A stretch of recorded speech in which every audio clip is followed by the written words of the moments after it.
In this lesson, we are going to cover the different concepts related to threat vectors and attack surfaces. Before we dive into the different threat vectors that you should be aware of, we need to take a moment to define a threat vector and an attack surface. A threat vector refers to the means or pathway by which an attacker can gain unauthorized access to a computer or network to deliver a malicious payload or carry out an unwanted action.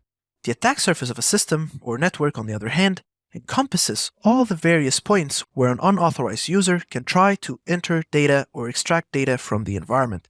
Basically, this attack surface represents the sum of all potential vulnerabilities and entry points that an attacker could exploit. I like to think of the threat vector as the how of an attack, whereas the attack surface is the where of the attack. Now, when it comes to the attack surface, you can consider the whole network at once, but it's often easier to break down the network into smaller parts for analysis. Then each of these attack surfaces can be minimized by restricting access, removing unnecessary software, and disabling unused protocols on the portion of the network to significantly increase the security posture of your networks. For instance, the use of email and instant messaging within an organization will expand its attack surface since this provides additional avenues that could be used as a part of a phishing campaign. Similarly, the use of removable devices or unsecure networks can also increase the attack surface by introducing additional vulnerabilities that an attacker could exploit. So, now that we understand some of the basics of threat actors and attack surfaces, let's take a look at several different threat vectors that could be used to attack your enterprise networks, including messages, images, files, voice calls, removable devices, and unsecure networks. First, we have messages. Message-based threat vectors include threats delivered by email, short message service or SMS, or other forms of instant messaging. Phishing campaigns are commonly used as a part of a message-based threat vector where an attacker impersonates a trusted entity to trick its victims into revealing their sensitive information to the attacker. These messages can also contain malicious links or attachments to try and install malware, trojans, and viruses on a given system or network. For example, if you receive an email stating that you want a brand new iPhone and all you need to do is click on the link to open a form so that you can provide your mailing information for the phone to be shipped out to you, you should be very wary that this could be a message-based threat vector being used as a part of a phishing campaign. Second, we have images. Image-based threat vectors involve the embedding of malicious code inside of an image file by the threat actor. When the image is later opened or loaded by the victim system, the malicious code is executed, and this can potentially lead to data theft, a system compromise, or other types of malicious outcomes. Back in 2017, cybersecurity researchers discovered a large-scale image-based attack known as Stegano. In the Stegano attack, cybercriminals embedded malicious codes within the pixels of banner ads on so many popular websites, and the malicious code was designed to exploit known vulnerabilities in the older Internet Explorer web browser.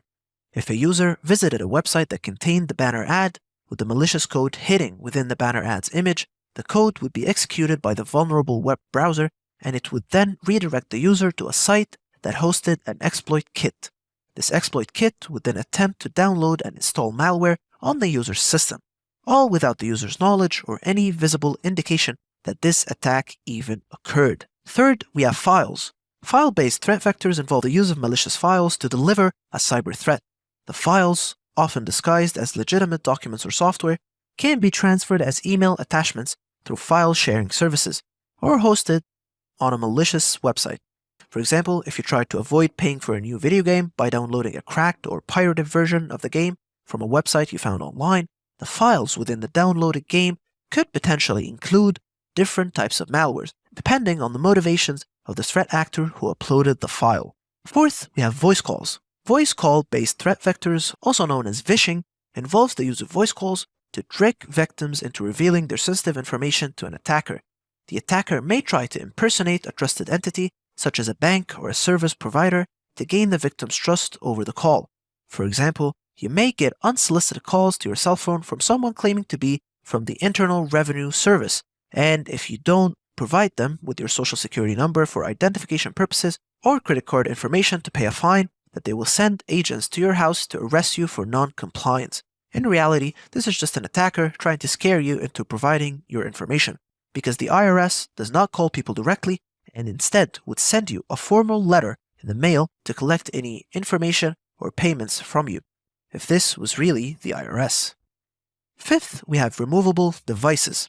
Removable device threat vectors refers to the threats delivered via removable devices, such as USB thumb drives and externally connected storage devices, like hard disks and solid-state devices. One common technique used with removable devices is known as baiting. With baiting, an attacker might leave a malware-infected USB drive in a location where their target might find it, such as in the parking lot or the lobby of the targeted organization. If the target finds the device, connects it to their computer system, the malware will then be installed and executed. Alternatively, some attackers may use social engineering techniques to get themselves into the office building where they can then connect the removable device on the system themselves in order to infect the system. The exact malware and objectives used for the attack will really depend on the attacker's own motivations as well.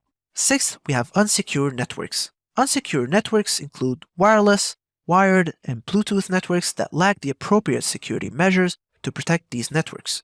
Since the networks are unsecure, an attacker can exploit these networks to intercept data, to deliver malware, or to gain unauthorized access to connected devices. Wireless networks, such as Wi-Fi, provide convenient and flexible connectivity. However, they also present a significant threat vector for our enterprise networks.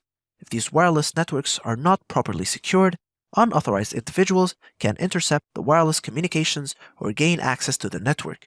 For instance, attackers can set up rogue access points known as evil twins to create fake Wi-Fi networks that mimic an organization's legitimate ones.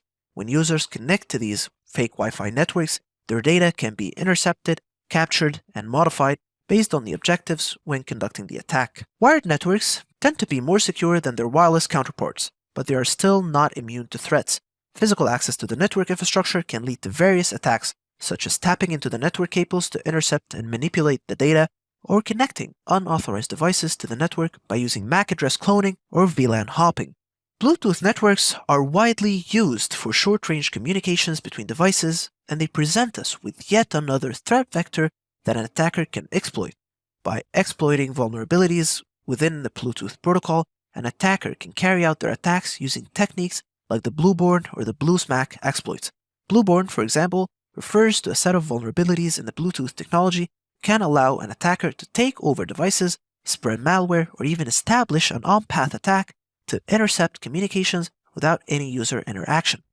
BlueSmack, on the other hand, is a type of denial service attack that targets Bluetooth-enabled devices by sending a specially crafted logic link control adaptation protocol packet to a target device, which can then consume all the available resources on the targeted device and causes it to crash or become inoperable.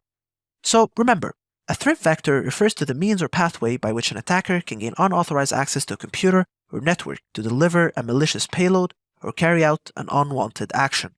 The attack surface of a system or network, on the other hand, encompasses all the various points where an unauthorized user can try to enter data or extract data from an environment.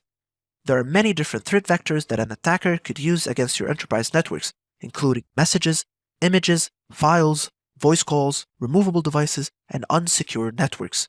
By better understanding the various paths used by threat actors to infiltrate your enterprise network, you can help to develop a more effective defense, implement the appropriate security policies, and ultimately protect your organization's valuable data and resources.